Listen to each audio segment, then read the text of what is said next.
would you do if you found out your teenage daughter was pregnant? It is a situation most parents don't even want to think about, let alone talk about with their children. Well, my next guest found out by accident.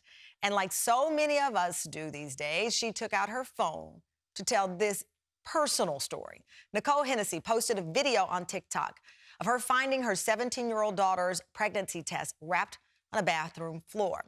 Since she posted it back in July, that video has been viewed more than 21 million times. Nicole Hennessy joins us now from her home in Rockville, Maryland. Nicole, thank you so much for joining us. Listen, 21 million times, that is a lot of views. That's a lot of people watching over again and again.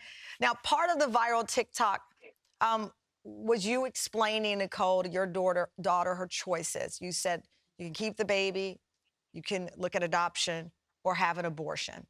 And that set off a lot of comments there. Why did you include that part? Obviously, we know that that's a discussion that happens every day, probably happening somewhere this morning, but you put it on TikTok. Yeah, honestly, I put it on there because it's the reality of the situation. And there are 3 choices available. And one thing that we've learned through this whole journey is if you give somebody their options available to them and give them the space and encouragement to make that choice on their own, that whatever choice they make, they'll thrive in. But they need to come to those terms on their own. And also just, not reacting to the teen pregnancy as the mother of her with anger, and to offer love and support. And even though I have fears, and most people do, react with our fear, we're just trying to do the best we can and get through it together as a family. Looking at you hugging her and giving that kiss, to your point, the fear sometimes ignites anger and frustration and even blame. We heard one of our young guests just a minute ago say, she felt like it was her fault that it had happened. Now, when you got pregnant, you were around the same age as Angelina. And so you're not only bringing in a mom's perspective, you're bringing in a perspective of a mom who got pregnant at a young age. You had a hunch that she was pregnant. Her test came back negative, but then something told you, your mother's spidey senses said, wait a minute, this is off. This test is not right. How did you know? First of all, sometimes when you take a test at the beginning, very early on in a pregnancy, you get a false negative. And I just had a gut feeling, say, take another test, just be sure. So I got one while she was at school. She came home and took the test, and the rest is history there. Her daughter, Angelina, gave birth to a baby boy just 3 weeks ago. And with us now, the family that just took the hearts, I think, of people on TikTok because they could relate to this.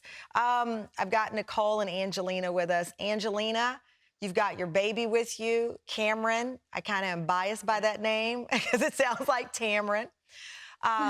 Congratulations on that beautiful baby. Thank you. When your mom started chronicling this on TikTok, were you supportive of it? Did you think it was a good idea? Yes. I think this story is something that needs to be talked about and let other people know that they're not alone, because a lot of people go through it a lot. So I just think it's important to know that they're not alone. I have a tape of what it's like living in your home. I know that you have Cameron in the house, mom and grandma, grandpa, aunt, uncle. You've got a packed place. Let me play that tape. Yeah. Hi, welcome home. All living together in one house definitely is going to have its challenges. Legos. It's 10:30 in the morning. I'm still in my robe and no makeup because we just have so much going on. I have a 6-year-old in 1st grade doing his Zoom classes, a 9-year-old in 4th grade, and then I have the senior who is the mom who has 3 classes a week.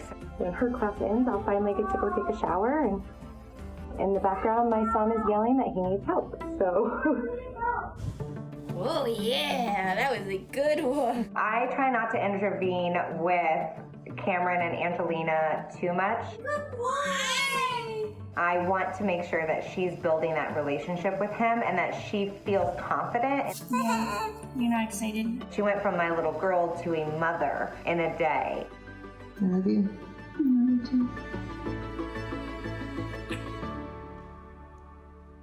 That is so beautiful. Nicole, you talked about not wanting to intervene too much, but you know how young your daughter is. I'm 50 with a 17-month-old. My mother calls me all day, every day. My child's video monitor is accessible on her phone.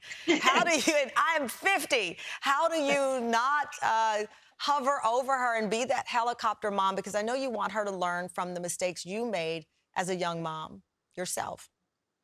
Yeah, it's day by day and situation by situation. So the biggest thing to me is like a grandparent comes to visit, they're going to take over for you, right? They're going to give you a break and they want to help around the house. And thankfully, my mom's here now to help do that a little. But because we all live under one roof, I feel like it's important to give balance. So she has space to figure out what works and doesn't work for her and for Cameron, and to learn from our mistakes, because we all make mistakes as parents, you know, and he's going to be just fine. She's going to take good care of him and she's going to love him. But the more space I give her, the more confident she's going to be in her abilities. Angelina, what's been the hardest part for you so far? It's only been 3 weeks. Yeah. The hardest part, I'd say, is the lack of sleep that I get. And just making sure he gets what he needs is like, I'm making sure that, oh, he's okay, he's crying, it's fine, he's fine, this is normal. So I feel like that's kind of like, as a mom, it's like nerve-wracking a little bit when they cry. But other than that, it's great, and it's so worth it because he's so cute.